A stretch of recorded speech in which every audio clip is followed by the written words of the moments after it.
Bonjour à toutes et tous, Carlos Cugnal, délégué général de Cap Digital. Je suis très heureux de vous accueillir aujourd'hui dans nos locaux parisiens et en ligne.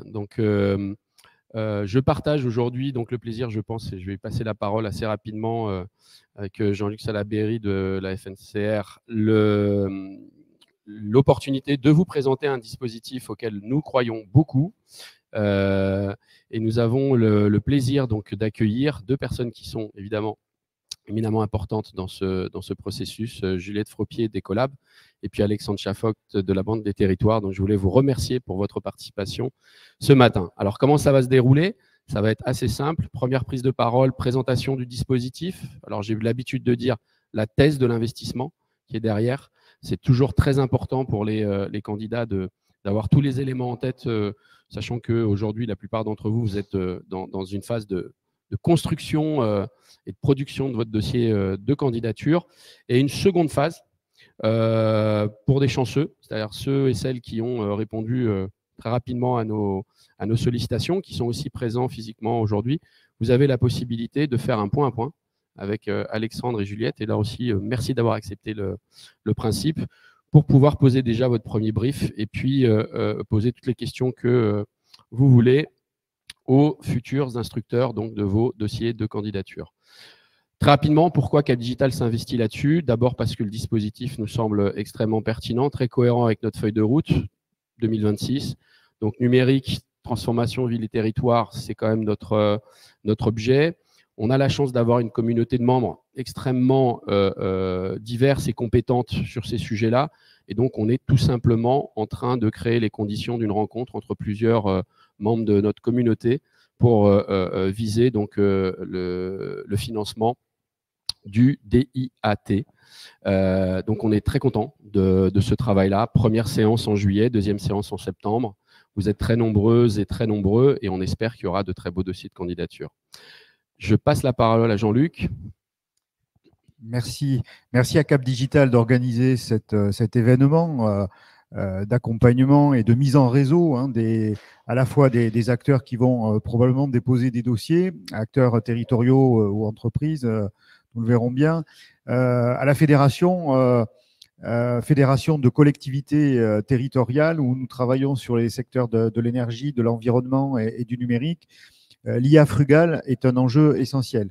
Patrick Chaise, qui est notre vice-président en charge du numérique, a fait passer la loi Rennes au Parlement. Et le numérique durable, pour nous, c'est un élément clé des dispositifs. Mais numérique durable dès la conception des systèmes. Et l'IA Frugal, développer de l'IA Frugal, c'est exactement cela. C'est exactement développer du numérique à partir avec des objectifs évidemment de projet, mais dans un environnement durable avec ces éléments de durabilité.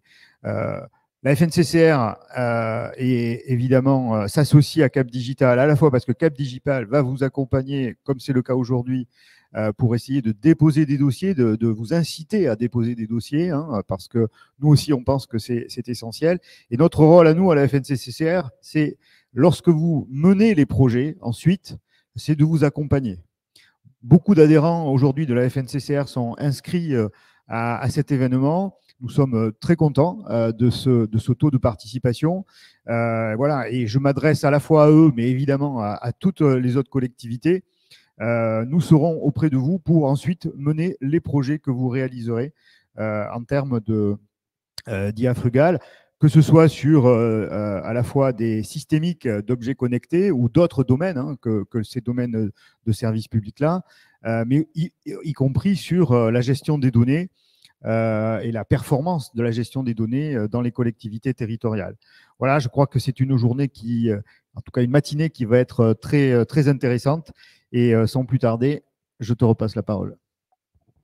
Merci. Je vais passer la parole à Juliette et à Alexandre. Je voulais saluer la présence du délégué général également de Construire le futur, habiter le futur. C'est le TIGA francilien, donc une association dont j'ai le plaisir aussi de participer à son conseil d'administration et qui soutient aussi cette démarche-là. Je vous invite à vous renseigner également sur les actions mises en œuvre par le CFHF. Maintenant, place à l'échange. Tu veux la petite zapette? Je veux bien. Allez, merci beaucoup. Voilà. Et merci à vous. Bien. Bonjour à tous. Merci de nous accueillir ici à Cap Digital. Donc, je suis Juliette Fropier, je fais partie de l'Ecolab et pour ceux qui ne connaissent pas, c'est le laboratoire d'innovation du pôle ministériel écologie, énergie, territoire, donc au sein du ministère de la Transition écologique et de la cohésion des territoires et du ministère de la Transition énergétique. Donc, de mon côté, je vais vous présenter le contexte de cet appel à projet, dans quelle dynamique il s'inscrit au niveau national, vous donner quelques éléments et ensuite Alexandre Chaffoc de la Banque des territoires reviendra sur les modalités plutôt pratiques de l'appel à projet. Donc pour commencer avec ce schéma plutôt impressionnant mais d'actualité, c'est le schéma donc de France Nation Verte de la planification écologique et c'est d'actualité avec nos responsables politiques qui en ce moment essayent d'aligner l'argent pour mettre en place cette planification. Et en fait, on a essayé d'identifier dans toutes ces thématiques où est-ce que l'IA pouvait apporter quelque chose. Donc, c'est tous les croix en violet. Et vous voyez qu'en fait, il y a quand même beaucoup de thématiques au niveau national, mais aussi sur les territoires, où l'IA peut apporter des solutions pour enclencher notre transition écologique. Donc, pour vous donner un peu le contexte de cet appel à projet, il s'inscrit dans deux dynamiques. Donc, à la fois la stratégie nationale pour l'IA, donc qui représente en tout 1,2 milliard d'euros pour faire en sorte que la France soit compétitive dans le domaine de l'intelligence artificielle par rapport à ses concurrents. On a aussi donc la dynamique de la planification écologique France Nation Verte, je le disais à l'instant. Et donc, l'alignement de ces deux dynamiques a donné lieu à cet appel à projet démonstrateur d'IA frugale au service de la transition écologique dans les territoires. Et donc, c'est 40 millions d'euros en tout sur 3 vagues pour soutenir des solutions à base d'IA frugale. Donc, 40 millions d'euros, c'est beaucoup. Il y a 34 millions, il y a 5,6 millions qui ont été utilisés pour la première vague, donc il en reste un peu plus de 34 millions. Donc, pour vous dire que c'est beaucoup et beaucoup de projets pourront donc être financés. Les collectivités ne sont pas forcément en compétition sur les projets qu'elles portent, puisqu'on a cette enveloppe qui est quand même assez volumineuse.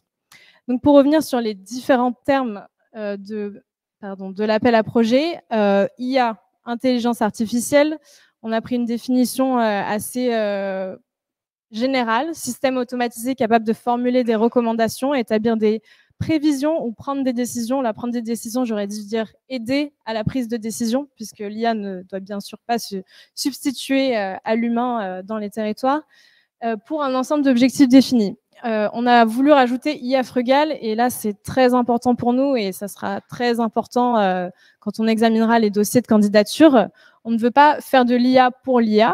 On veut que l'IA donc ait une ambition de transition écologique, et pour cela, les projets qui sont mis en place ne doivent pas avoir un impact environnemental plus élevé que ceux qui les aident à réduire dans leurs objectifs et dans les besoins auxquels ils viennent répondre. Donc, on attend une balance environnementale positive au final. Et donc, pour ça, on vous demande de mesurer du mieux que vous pouvez, puisque effectivement, les méthodologies ne sont pas forcément toujours au point, de mesurer l'impact environnemental de votre solution et donc de choisir plutôt la sobriété des données, de la puissance de calcul ou des infrastructures que vous allez utiliser, des capteurs que vous allez mettre en place, etc.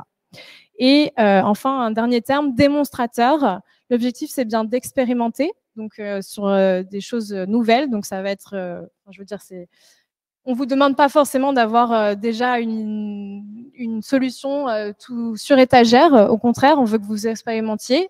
Et derrière, par contre, on veut que si ça marche, et c'est de l'innovation, c'est du démonstrateur, ça ne marche pas forcément, mais si ça marche, qu'ensuite ça aille vers d'autres collectivités qui pourront ajuster donc cette solution sur leur territoire. L'appel à projet, je l'ai dit, il est sur 3 ans. On a déjà eu une vague 1 en 2022, c'est la vague 2, donc, qui est jusqu'au 1er décembre 2023. Il y aura une 3e vague en 2024. Et c'est orchestré par le Secrétariat général pour l'investissement, Ecolab, que je représente, le coordinateur IA, et opéré par la Banque des territoires. D'autres caractéristiques de cet appel à projet, on veut donc une expérimentation en conditions réelles. Il ne s'agit pas de simuler votre solution enfin, voilà, on veut vraiment qu'elle soit expérimentée en conditions réelles sur les territoires, au contact des usagers des services publics et à une échelle représentative donc de la collectivité ou de l'établissement public territorial qui décide de l'expérimenter. Donc, c'est un cas d'usage qui doit répondre à un réel besoin du point de vue usager. Généralement, on vous conseille de partir du besoin de la collectivité pour ensuite réfléchir à comment l'IA peut vous apporter une solution. Seuil minimum de dépenses a été abaissé dans cette vague 2. Maintenant, c'est 600 000 €. Le chef de file, Alexandre y reviendra, mais désormais, il peut être une collectivité territoriale ou un groupement. Plusieurs collectivités peuvent candidater ensemble. Un établissement public territorial ou un acteur émergent. Et par acteur émergent, on entend une entreprise de moins de 12 ans qui répond donc à un besoin entrant dans la compétence d'une collectivité. Et donc, ce chef de file, il peut être accompagné d'acteurs publics ou privés de toute nature. Donc, ça peut être des instituts de recherche, un grand groupe, des associations, etc. Bien. Donc, pour donner quelques exemples de cas d'usage de l'IA, en fait, j'aurais dû mettre les thématiques dans les territoires au-dessus parce que, comme je l'ai dit, c'est bien de là qu'il faut partir. De manière non exhaustive, j'ai recensé quelques thématiques qu'on peut avoir dans les territoires. Et en fait, quand vous allez penser à la solution incluant de l'intelligence artificielle qui va pouvoir répondre, vous allez pouvoir faire des liens avec toutes les capacités qu'on connaît de l'IA. Donc, par exemple, la détection d'images, la computer vision, qui permet ensuite de catégoriser des objets ou de les compter. L'optimisation des ressources, parce que l'IA est capable de traiter un grand nombre de données de manière automatisée. Donc, elle permet d'optimiser les ressources et les opérations. Elle permet aussi de prédire. Et donc, ça, c'est plus récent avec l'IA générative, le traitement du langage et la synthèse donc, de corpus de texte. Donc, si on fait le lien entre chaque, vous voyez qu'on trouve plusieurs cas d'usage. Encore une fois, ce n'est pas du tout exhaustif. Les caractérisations des flux de mobilité, par exemple, l'amélioration du tri des déchets, l'optimisation des tournées, que ce soit pour les transports en commun dans les villes, que ce soit pour la récupération des déchets, la détection des fuites d'eau, etc., etc. Bon, alors en vague 1, on a eu 7 projets d'IA déposés. C'était une vague qui a été assez courte, qui a duré 2 mois. Donc, on a eu 7 projets, c'est déjà bien. Et donc, 5 régions différentes qui étaient représentées parmi les candidats. Et on a sélectionné 4 lauréats que vous voyez ici, qui sont la ville de Noisy-le-Grand, la ville de Metz, Vendée Numérique et Bordeaux Métropole. Pourquoi ça passe des fois. Donc, vous voyez qu'il y a quand même une diversité de collectivités représentées. À ce moment, on a à la fois des villes, une métropole et un département. Donc, on n'a pas de région, mais pour dire que tout type de collectivité peut répondre à cet appel à projet. Et sur les cas d'usage qui avaient été rencontrés donc, sur cette première vague, on avait sur Noisy-le-Grand et sur Bordeaux Métropole des choses plutôt autour de la consommation énergétique des bâtiments publics. Pour la ville de Metz, c'était de la computer vision pour repérer les déchets, les salissures dans les rues pour optimiser les moyens de nettoyage. Et pour Vendée Numérique, c'était un projet beaucoup plus englobant. Si ça vous intéresse d'en savoir plus sur ces projets, on a réalisé 2 webinaires, un qui a eu lieu mardi et un qui a eu lieu en juin, qui sont disponibles sur notre site internet. Je remettrai le lien de notre site internet. Et vous pouvez voir donc les collectivités présenter leurs projets et donner quelques bonnes pratiques du fait de leur expérience quand elles ont déposé leur projet. Alors, tout ce qu'on met en place avec l'appel à projet DIAT, on l'inscrit dans ce qu'on appelle la communauté des acteurs de l'IA dans les territoires. C'est un peu long. L'objectif de cette communauté, donc, qui rassemble à la fois des collectivités, des entreprises, enfin tout type d'acteurs intéressés par les potentialités de l'IA dans les territoires, on le rassemble donc dans cette communauté qui permet donc d'organiser plusieurs rencontres. Généralement, on fait un webinaire ou une rencontre en présentiel par mois. Ça permet d'échanger des bonnes pratiques, aussi d'avoir les retours d'expérience au service des territoires, donc à la fois des retours d'expérience des lauréats, mais aussi des retours d'expérience de toute collectivité, établissement collectif, public territorial, qui aurait mis en place une solution d'IA sur son territoire. Et on met en place des partenariats. Donc récemment, on s'est associé avec Les Interconnectés, qui est une association de collectivités, et avec le Hub Francia, qui est plus du côté du milieu économique, pour donc favoriser la rencontre de tous ces acteurs ensemble. Et on a annoncé donc mardi pendant notre webinaire la publication d'un livre blanc de la communauté des acteurs de l'IA. Et dedans, vous trouverez plein de ressources intéressantes sur l'appel à projet des IAT, sur la mise en place de cet appel à projet, mais aussi sur la longueur. Comment est-ce qu'on on maintient un projet dans la durée. Voilà. Donc, j'arrive à ma conclusion pour vous dire, donc ça, c'est le QR code, c'est notre site internet dans lequel vous pourrez retrouver les informations que je vous ai dit, les replays de nos webinaires. Vous avez aussi un lien vers le cahier des charges. Et en dessous, donc, l'adresse mail qu'on monitore tous les jours et sur lequel vous pouvez me poser toutes vos questions. Et on n'hésite pas donc à vous rencontrer généralement en visio pour répondre à votre question et vous accompagner dans vos candidatures. Et oui, si vous avez encore des questions à l'issue de cette séquence, donc on a organisé un webinaire mardi, il y en aura un nouveau le 17 octobre. Et on est aussi présent sur des salons, notamment Assises de l'IA et Territoire, qui aura lieu le 29, Polytech et le Meetup Green Tech qu'on organise au sein de l'Ecolab. Et à tout moment, comme je l'ai dit, n'hésitez pas à nous envoyer un mail. Et le QR code qui est là, c'est pour vous inscrire au prochain webinaire. Donc, on continue l'accompagnement sur des IAT jusqu'à la date fatidique du 1er décembre 2023. Je laisse la parole à Alexandre. Merci. Donc, moi, je vais vous parler des choses vraiment très, très concrètes pour déposer et monter votre dossier de candidature. Donc, juste pour le rappel, oui, c'est en 3 vagues. Donc, on avait une vague l'année dernière. Là, c'est ouvert de mai à décembre, au 1er décembre 2023, 23h59 précisément. Voilà, ça sera horodaté. L'enveloppe est, comme l'a dit Juliette, encore très bien dotée, c'est 34 millions d'euros. Je rappelle, parce que nous, on a opéré aussi territoire intelligent et durable, c'était 30 millions, là c'est 40. Et le seuil d'éligibilité, c'était 2 millions sur territoire intelligent et durable, là c'est 600 000, donc on peut financer de 2 à 3 fois plus de projets. Donc pour nous, il y a de la marge. Et il y aura l'année prochaine un nouvel appel à projet. Donc, je rappelle juste très brièvement que c'est financé, ça fait partie d'un financement en France 2030, donc financement par le Fonds de relance européen. Donc, non, on ne peut pas cumuler avec des fonds européens type FEDER, Interreg ou je ne sais quoi. Avoir en tête quand même. Là, je vais passer juste aux questions d'éligibilité. Qu'est-ce qui va vous rendre éligible pour nous? Donc, on va vous demander un dossier complet à déposer avant le 1er décembre, 23h59. Et ce qu'on attend de vous, c'est le dossier de candidature en lui-même de 25 pages maximum, avec des annexes libres si vous voulez justifier l'IA, etc. Et ça sera 25 pages. On vous demandera de suivre la trame qu'on vous propose. On attendra aussi un petit fichier récapitulatif de votre qui synthétise les principaux éléments du projet et qui présente tous les membres du consortium, tout simplement. On a une partie financière où on attend de chaque membre du consortium qui remplisse individuellement son budget et qu'il le découpe et qu'il le justifie. Donc, c'est individuel pour chaque membre du consortium, la finance. La partie évaluation, là, on a 3 choses de vous. Donc, il y a une grille d'impact environnemental qui est juste pour vérifier la conformité par rapport aux principe européen de DNSH. Un deuxième élément, ce sera plus ce qu'a évoqué Juliette pour l'IA frugale. Donc là, on vous propose d'utiliser un outil, on vous demande le calculateur d'empreinte carbone Green Algorithm. C'est un outil en ligne gratuit. On vous demande une capture d'écran du résultat à mettre dans votre dossier.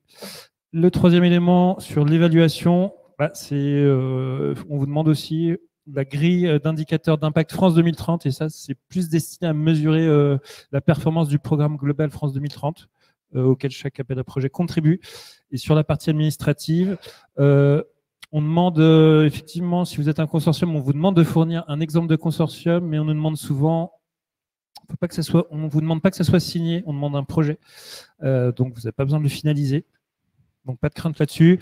L'assiette minimale, c'était 600 000 euros de dépenses éligibles, pas total, donc c'est éligible. Les 3 catégories de porteurs qui peuvent déposer un dossier, collectivité locale et tout type de regroupement, donc syndicats, GIP, voilà, principalement. Un établissement public qui s'occupe d'une politique locale, par exemple habitat social, un bailleur, donc secteur médico-social aussi, un SDIS, pourquoi pas, ou un acteur émergent, nous on l'entend comme entreprise de moins de 12 ans d'existence. Dans ce cas-là, on lui demande quand même de faire un partenariat, puisque c'est un appel à projet orienté demande et besoin. Donc, faut que dans les partenaires financés, il y a une ou plusieurs collectivités, une lettre d'intention, ou etc. C'est pas suffisant. On demande vraiment un investissement sur le territoire. Après, périmètre des projets. Alors, les projets qu'on peut financer. Sur la nature des projets qu'on finance, effectivement, on va faire du soutien à des acteurs publics locaux, collectivités ou bailleurs, etc., qui cherchent à mobiliser les outils de l'IA ou de sciences de la donnée pour répondre à un problème d'amélioration du pilotage du service public ou de la politique publique. Voilà. Et en gros, on demande aussi, condition supplémentaire, c'est que cette solution d'IA qu'on implémente, elle sert aussi les enjeux de transition énergétique et écologique du territoire. Les autres parties prenantes, un chef de file, il peut s'associer avec d'autres membres pour constituer un consortium. Donc, dans ce cas-là, c'est assez ouvert. Vous pouvez mettre des entreprises publiques locales, des régies, des concessionnaires, des délégataires et au niveau plutôt écosystème d'innovation. Donc, c'est ouvert aux centres de recherche, aux universités et aux entreprises, qu'elles soient petites et aussi grandes. Hein. Sauf qu'une grande ne peut pas être chef de file, c'est juste ça la limite. Par contre, oui, juste, ça c'est un petit rappel qu'on fait souvent. Si vous faites un consortium public-privé, et qu'il y a de la commande publique, la collectivité, il n'y a pas de dérogation à la commande publique, donc on vous demandera de trouver un montage. On a des exemples, hein, vous pouvez venir nous voir, qui vous permet effectivement de respecter la commande publique tout en étant un consortium, c'est tout à fait possible. On a plein de lauréats qui l'ont fait. Après, sur le toujours périmètre des projets finançables, qu'est-ce qu'on finance comme dépenses? Donc les dépenses éligibles.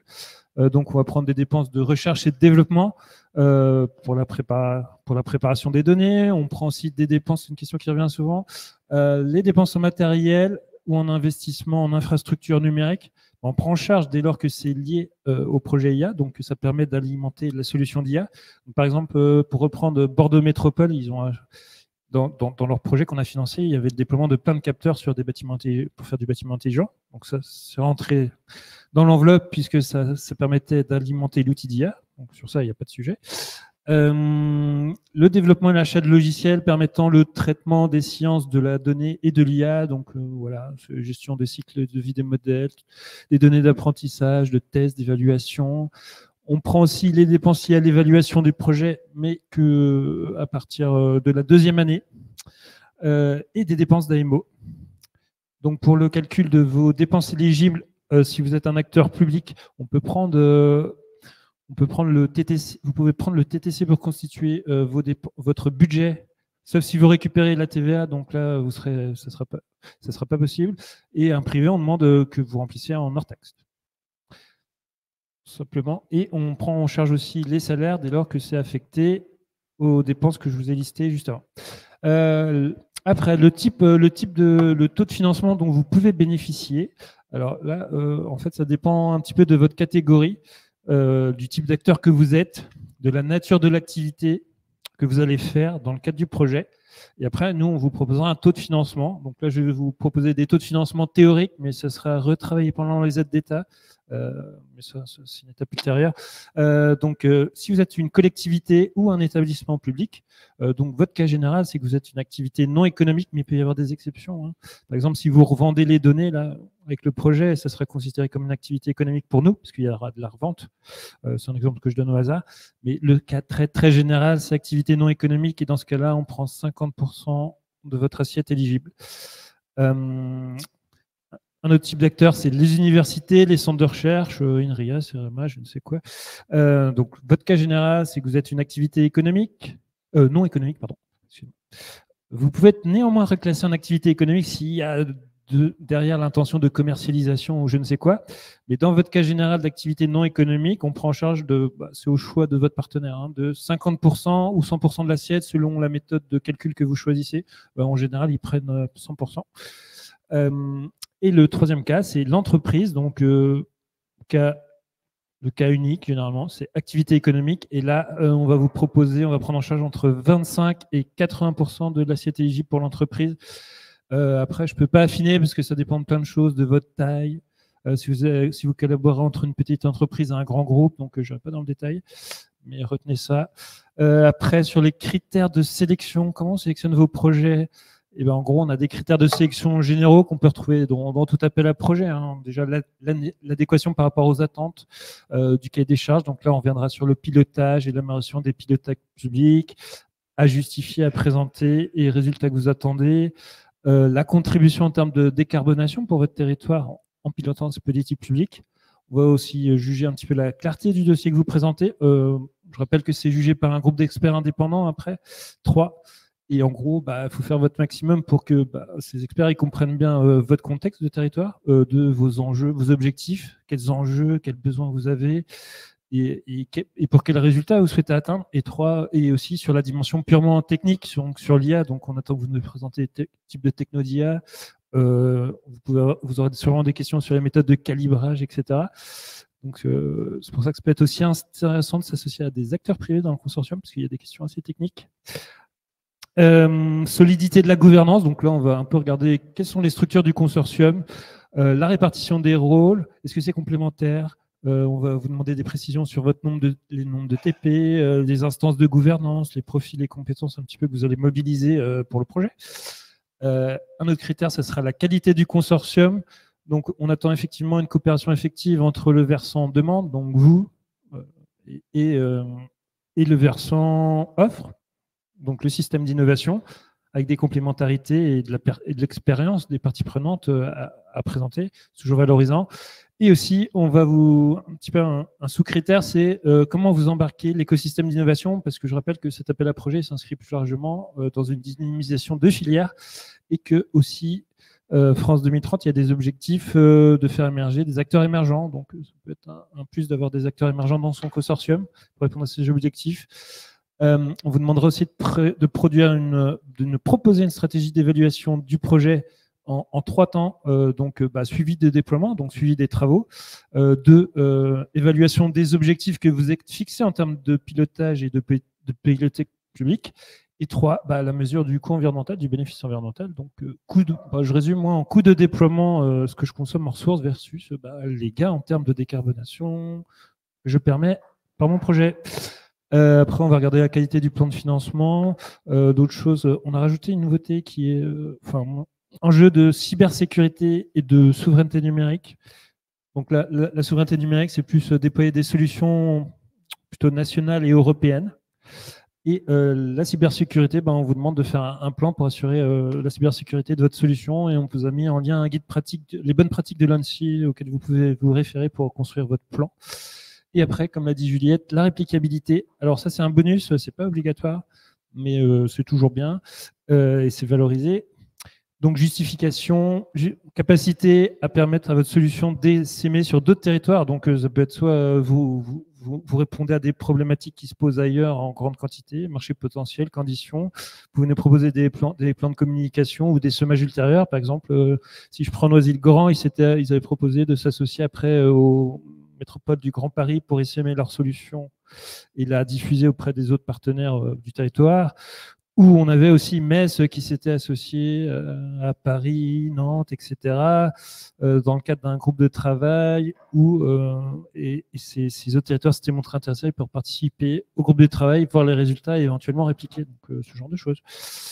Et après, il y a tout l'aspect sur l'IA. Donc là, on est sur la technique un peu.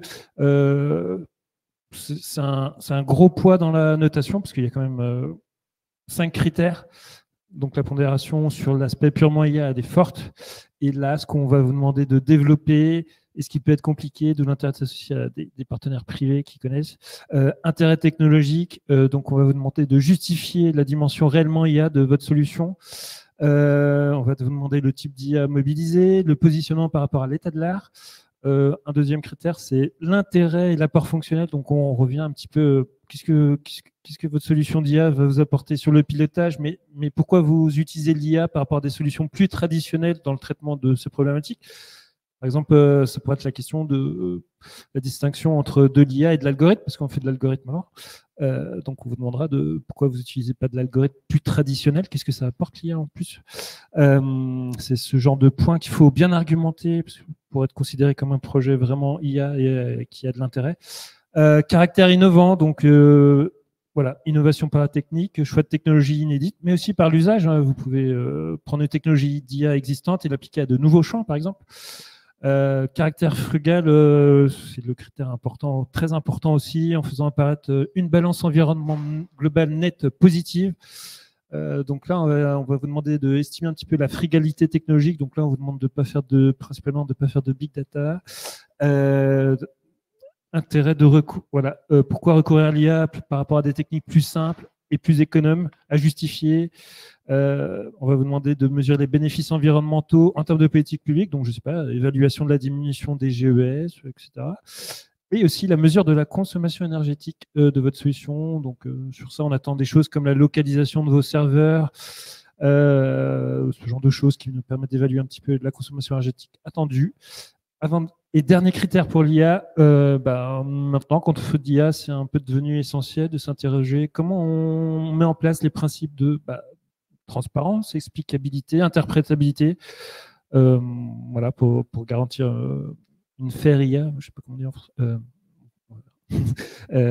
IA de confiance, pardon. Précision sur tous ces critères. Il n'y a pas de pondération, donc chaque critère est équivalent à avoir en tête. On les juge tous et ils ont le même poids. Ils seront évalués par trois personnalités qualifiées. On fera une agrégation qui nous permettra de vous positionner la qualité de votre projet. Alors moi, je veux juste vous faire des points de vigilance sur ces critères à partir de feedback de la première vague qu'on a eue. Donc, je vais vous dire de faire très attention à la connexion avec l'usage. On a vraiment besoin, les experts ont vraiment besoin d'une argumentation rigoureuse pour permettre de bien saisir comment les données que vous allez générer dans votre projet IA vont être utilisées pour contribuer à la politique publique. Des fois, c'est un manque de bien faire la connexion entre comment j'utilise mes données une fois que je les ai collectées, nous l'expliquer en fait, l'expliquer aux experts. Et aussi, quels sont les changements que vous attendez dans le fonctionnement de cette politique publique? C'est peut-être bête à dire, mais voilà, c'est très important à développer et ça permet vraiment aux experts de se projeter dans le concret de votre projet. Et ça, c'est un point très important qui permet de bien saisir ce que vous voulez faire.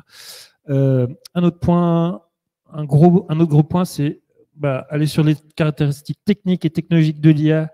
Donc là, le ressenti des experts de la première vague des IAT, c'était on a vraiment besoin d'une bonne démonstration, que l'on est bien en présence d'un projet d'IA et pas un projet data. C'est quelque chose qui est remonté.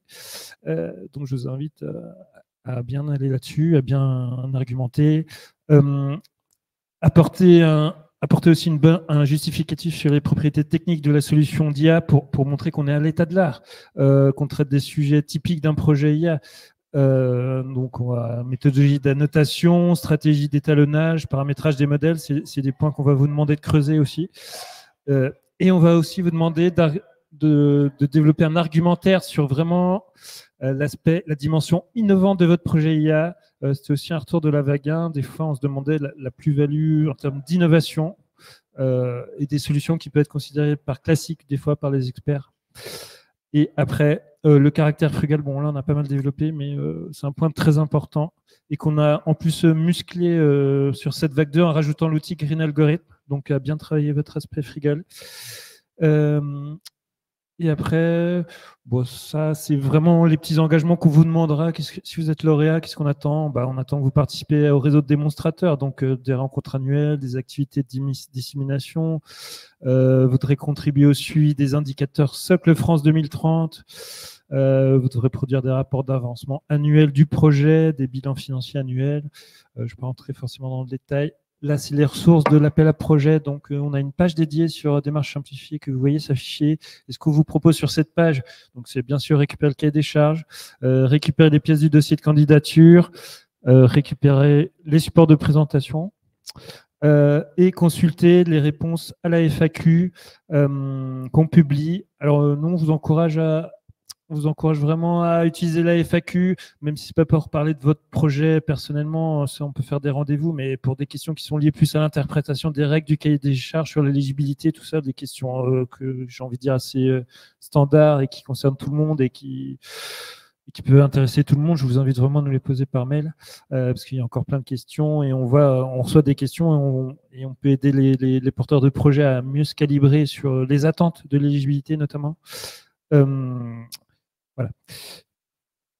Après, pour finir rapidement, planning prévisionnel. Donc nous, on relève le 1er décembre. On va essayer de faire l'analyse d'éligibilité entre décembre et janvier 2024. On va faire le traitement approfondi de sélection des projets de janvier à juin 2024. Et on va essayer d'aboutir à une publication des résultats, comme on a fait sur la vague d'avant, avant d'ici juin maximum. Et peut-être, je ne sais pas, tu veux qu'on arrête, mais j'ai mes questions fréquentes qu'on me demande très très souvent. Est-ce que je peux candidater en vague 2 si je n'ai pas fait un dossier en vague 1? Oui, tout à fait. Les deux vagues sont séparées. Je l'ai déjà dit, mais accord de consortium doit être signé lors du dépôt? Non, juste un brouillon, ça suffira. Un projet peut-il associer plusieurs territoires? Oui, bien sûr, et ça peut effectivement avoir un intérêt dans le sens de l'IA, puisque voilà, plus on a de territoires sur lesquels on fait marcher nos algorithmes, plus ils peuvent produire du résultat, j'imagine, et être précis. La massification, c'est aussi important pour avoir de l'IA de qualité, donc ça justifie. Après, on vous demandera quand même de la cohérence, pourquoi vous êtes ensemble. C'est réglementé toujours. Peut-on être associé à plusieurs projets? Oui, effectivement. Après, si vous êtes dans plusieurs projets, nous, on va investiguer beaucoup plus parce que vous n'avez pas le droit d'être financé une même action 2 fois et avoir, par exemple, 100% de financement parce qu'il y a des limites d'aide d'État, en fait. Donc, on devra investiguer. Voilà. Il ne faut pas proposer les mêmes actions dans les 2 dossiers. Est-il possible d'avoir un consortium où la collectivité... Ah oui, question importante. Est-il possible d'avoir un consortium où la collectivité ou l'entreprise publique locale ne dispose pas de budget? Non, c'est précisé dans le cahier des charges que si c'est porté par une entreprise privée, elle devra s'associer avec une collectivité ou un établissement public qui a un budget pour être un consortium. Annexe 3, on a une annexe 3 qu'on a mis où on précisait les sujets, les thématiques que vous pouvez traiter et on a eu la question qui est est-ce que c'est obligatoire de respecter ce qui est écrit, enfin le découpage des thématiques par type de collectivité? La réponse est non, c'est donné à titre indicatif pour les thématiques que l'on souhaite adresser dans le cadre de cet appel à projet. Bon, par contre, bien sûr, il faudrait quand même que la collectivité qui est associée à votre projet, elle soit capable d'agir sur le sujet par rapport à ses compétences. Donc, on vous demandera quand même de pouvoir le faire. Je vais finir sur une dernière question qui est sur la finance, les dépenses, éligibilité de certaines dépenses. On nous demande souvent, voilà. Alors, quel type de dépenses, quelle catégorie de dépenses je peux financer dans le cadre de cet appel à projet? Et on a par exemple des questions comme rénovation de bâtiments, dépenses de fonctionnement, dépenses de personnel. Alors, 2 principes à avoir en tête quand vous vous posez des questions. Principe 1, c'est on accepte les seules dépenses qui sont liées au cœur de l'appel à projet. Donc, c'est des dépenses reliées à l'IA et aux sciences de données dont je vous ai fait la liste. Conséquence, si vous avez des opérations de rénovation de bâtiments, on ne prend pas en charge parce que ce n'est pas lié au cœur de l'objet de l'appel à projet.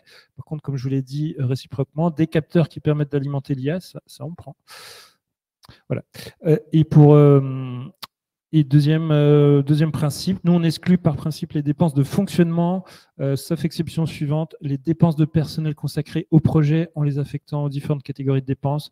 Et aussi, on peut prendre en compte des dépenses SaaS, mais uniquement sur dérogation pour le coup. Et les bornes temporelles de prise en compte de vos dépenses éligibles. Alors, règle applicable, ça sera à partir du moment où on vous déclare lauréat, où il y a une communication officielle, ça enclenche la prise en compte de vos dépenses. Donc les dépenses avant, on ne prend pas, mais à partir de l'annonce officielle, on prend tout en charge. Et après, après, c'est pour 36 mois à partir de la publication. À partir de la signature de la convention, pardon. 36 mois où on prend en charge vos dépenses. Et après, les dates qui font foi, c'est effectivement, on a souvent la question, donc je vous l'ai dit.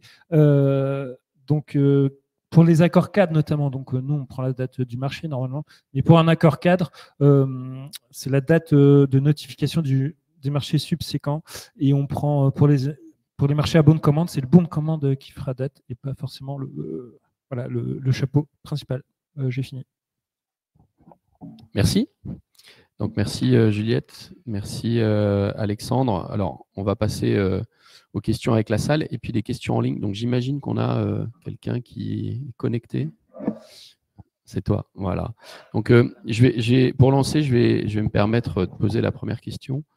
On a compris que ce dispositif, à la différence de titre d'un dispositif qui finance la prise de risque, est-ce qu'on peut imaginer, pour un exemple, à l'échelle d'une communauté d'agglomération ou d'une métropole, que le projet consiste à développer donc une solution sur une partie seulement du territoire. Je sais pas, une commune, 2, 3, la métropole en compte 20.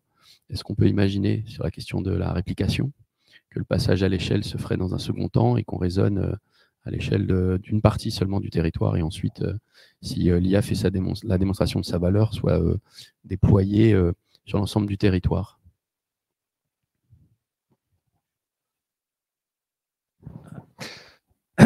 Oui, pour moi c'est tout à fait possible, puisque comme l'a dit Juliette d'ailleurs au tout début, l'objectif c'est d'expérimenter, et même vous avez le droit d'échouer, je crois. Mais vu qu'il y a une logique d'expérimentation, effectivement on peut imaginer de cibler sur une partie de son territoire, ou pourquoi pas imaginer un plan sur 3 ans avec une montée en charge. Ou de prévoir, je ne sais pas, c'est tout à fait possible. Moi, je l'avais fait quand j'étais en collectivité. Vous pouvez vous faire. C'était un projet de 3 ans, mais c'était européen. Vous pouvez par exemple vous dire sur un an et demi, je fais juste une expérimentation. J'apprends de cette expérimentation, et après, en temps 2, je passe un marché pour industrialiser. Voilà. Mais oui, c'est possible. Ouais, j'ai utilisé échelle représentative. Je pense que c'est ça qu'il faut garder en tête. Si c'est sur une commune, par exemple, on ne peut pas imaginer faire la solution sur un seul bâtiment.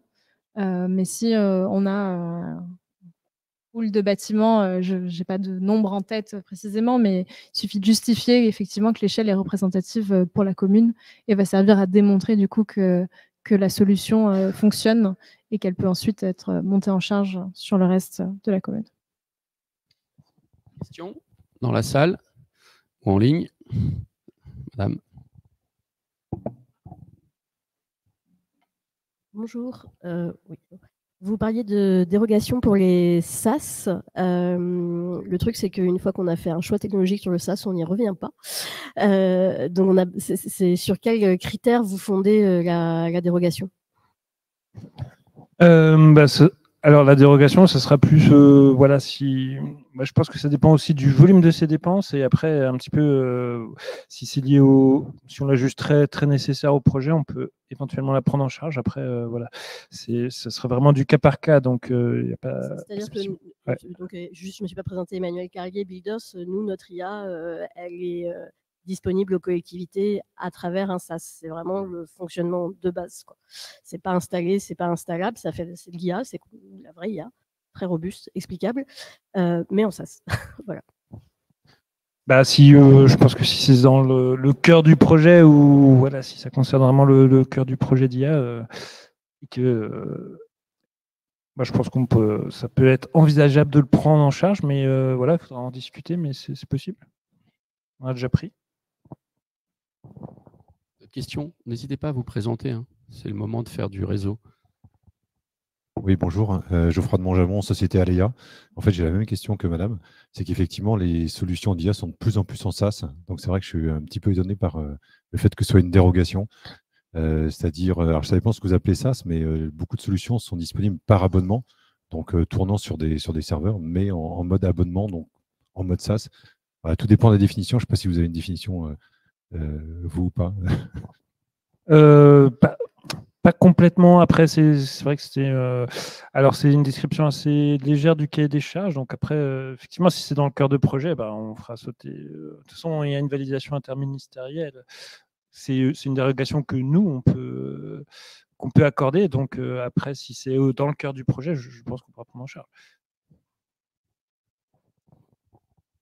Moi, j'ai une question. Ça fonctionne aussi pour les solutions existantes ou est-ce que c'est réservé uniquement aux IA déjà, à développer? Donc, est-ce que le financement s'adresse à du développement de code d'IA ou est-ce que c'est une offre de service IA existante? C'est pas la même chose.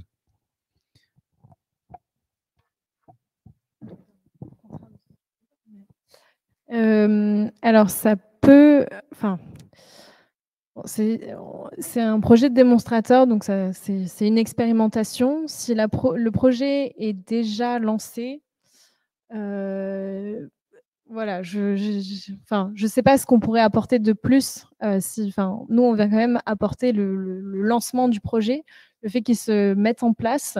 Si la solution d'IA est déjà lancée et qu'elle a déjà prouvé on va dire, son efficacité et qu'elle a déjà apporté un retour sur investissement, je suis pas sûre qu'on puisse apporter quelque chose. Je sais pas si tu veux compléter.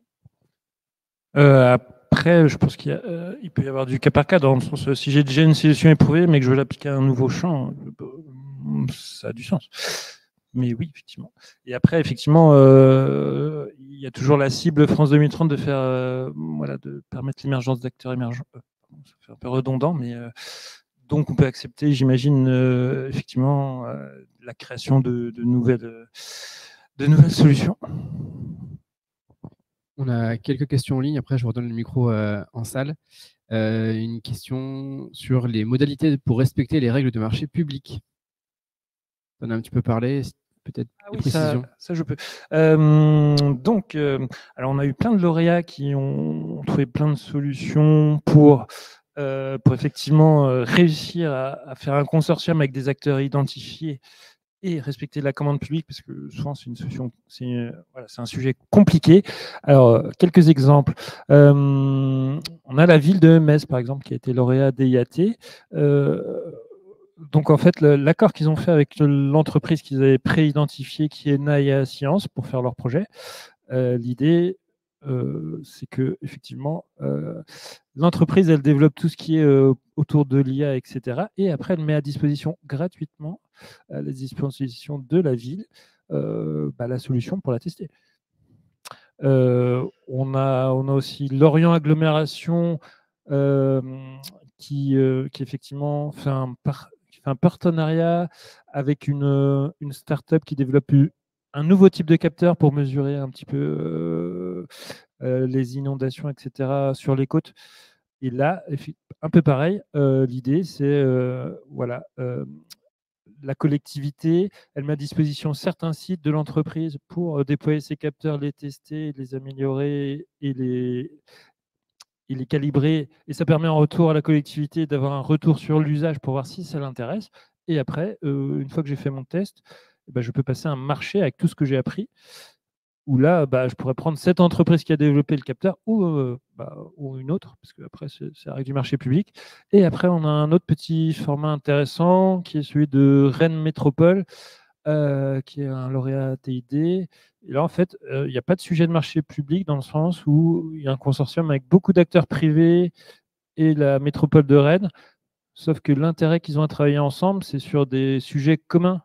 Des communs numériques ou des sujets où ils partagent où ils veulent explorer ensemble pour tirer des résultats. Mais les marchés que feront Rennes Métropole n'ont aucun rapport avec le partenariat, la collaboration.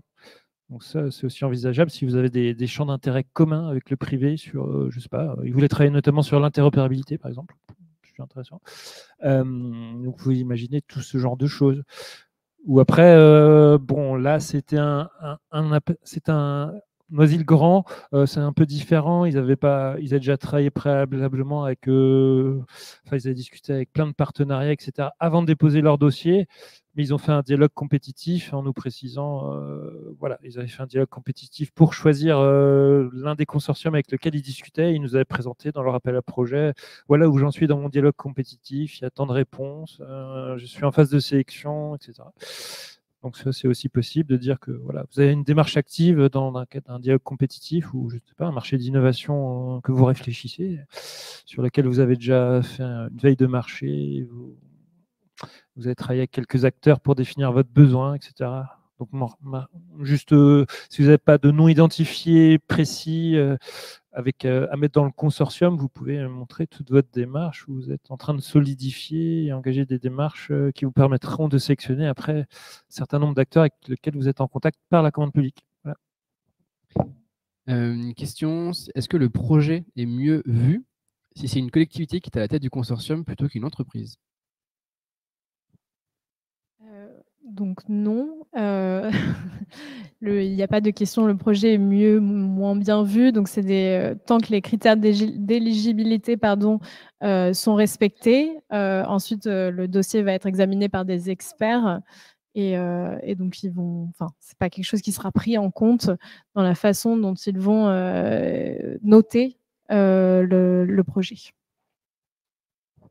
Je suis d'accord. Par contre, je veux juste attirer l'attention sur une entreprise de moins de 12 ans qui voudrait être chef de file. C'est quand même une charge administrative assez grosse. Donc, il faut vraiment en avoir conscience si vous voulez être chef de file, parce que par exemple, le fonctionnement, si vous êtes un consortium, nous, on contractualise en tant qu'opérateur juste avec le chef de file. Donc, on lui adresse l'argent. Par contre, il doit redistribuer entre tous ses partenaires. C'est avec lui qu'on ira pour signer la convention de financement. C'est lui qui devra faire les accords de consortium. C'est lui qui devra nous présenter son rapport d'avancement annuel, qui devra faire les bilans financiers, qui implique de conserver toutes les pièces justificatives, notamment sur de la commande publique, s'il est avec des acteurs publics. Donc non, effectivement, je suis d'accord que c'est pas discriminant. Par contre, il faut avoir vraiment conscience de la charge qui peut être assez grosse. Une question pour tout le monde, pour nous tous, de Jean-Pierre qui est à la recherche d'un partenaire public dans ce domaine pour participer à cet appel. Cap Digital peut-il faire ce genre de mise en relation? Donc bien sûr, vous avez tous ceux qui ont été inscrits ont dû recevoir un mail de ma part avec le formulaire qu'on vous renverra après l'événement pour le remplir, avec plusieurs questions qui sont pertinentes pour les territoires, comprendre ce que vous proposez, et ensuite elles pourront vous contacter en cas d'intérêt. Et je rejoins aussi ce que tu disais sur les acteurs de la communauté de l'IA, qui est aussi un endroit favorable pour rencontrer des territoires ou des acteurs publics. Et puis bien sûr, Juliette et Alexandre sont aussi là pour aider, en plus de Cap Digital, à mise en relation avec des acteurs publics. Une autre question, est-ce que les startups nouvellement créées ou en cours de création, ne disposant pas de bilan, pourraient candidater à cet appel en intégrant un consortium?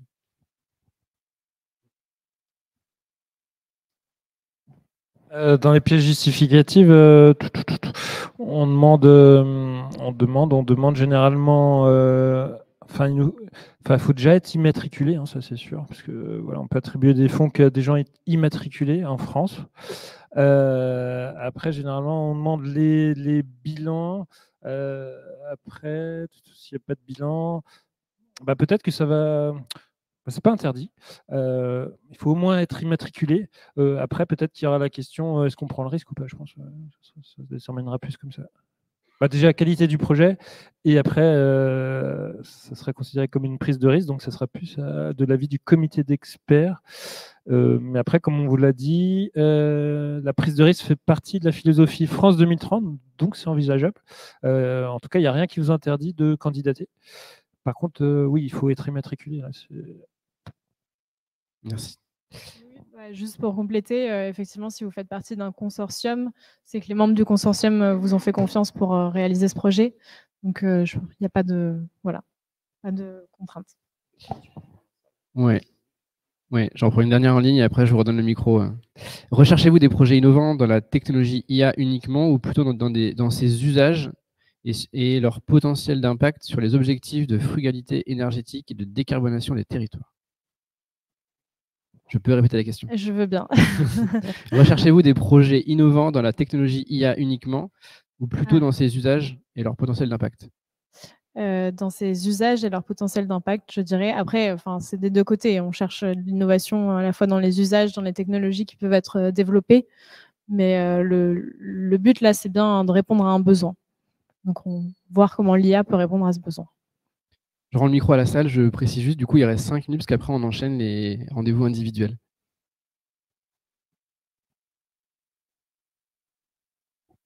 Oui, bonjour. Fouzi de Next. Une question, je vais rebondir sur le terme SaaS. Est-ce qu'une société, entreprise qui a pour vocation, via une expérimentation, de développer un service en mode SaaS commercial serait éligible après vous? Parce que je voulais connaître un peu votre position sur le SaaS. J'ai l'impression que c'est un peu... Oui, c'est éligible. Après, c'est juste que voilà, il y avait la règle, le principe, le chapeau général de dire que les dépenses de fonctionnement, on ne prend pas en charge globalement dans ce type d'appel à projet. Voilà, c'était ça le principe général, c'est les dépenses de fonctionnement, on ne prend pas en charge, sauf les salaires, ça je l'ai déjà dit. Mais par contre, d'autres types des abonnements, ce genre de choses, sauf dérogation, SaaS. Mais pour ça, voilà, on vous demandera juste de nous argumenter un peu, voilà, pour ma solution, j'utilise du SaaS, c'est important pour le projet. Et après, vu qu'on sait, nous, a priori, que beaucoup de solutions d'IA se basent sur le SaaS, on accordera facilement les dérogations. Mais il faut juste, voilà, alors je sens un point de crispation. Donc, je voulais juste vous dire que principalement, cette rédaction du cahier des charges était faite pour exclure les dépenses de fonctionnement de manière générale. Et c'est pour ça qu'on a introduit une exception pour le SaaS à nous demander. Mais bon, je pense que vu que toutes les solutions se basent là-dessus, la dérogation sera accordée simplement.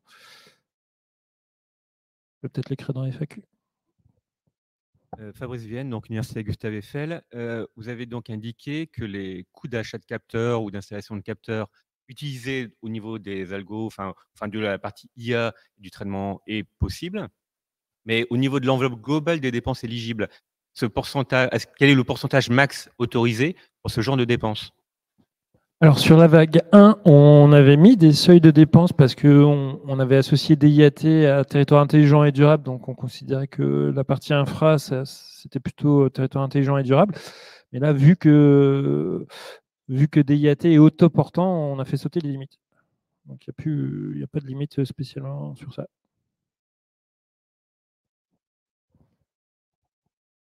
Dernière question. Sinon, je reprends en ligne. N'hésitez pas, collectivité territoriale. Il y a beaucoup de questions d'entreprise ce matin. Collectivités sont toujours très timides. Vous me confirmez qu'elles ont les entretiens en one-one après ou pas? Oui.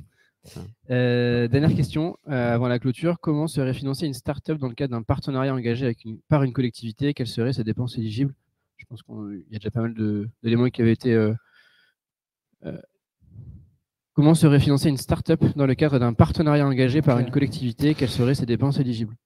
Alors, les dépenses éligibles, je veux bien revenir un peu, mais on a déjà fait pas mal de tours. Par contre, peut-être qu'éventuellement, sur cet aspect-là, je pense que la start-up se situerait sur l'assiette éligible qu'on a déjà développé plusieurs fois. Donc, je vous invite quand même à regarder le support ou le cahier des charges où c'est redétaillé.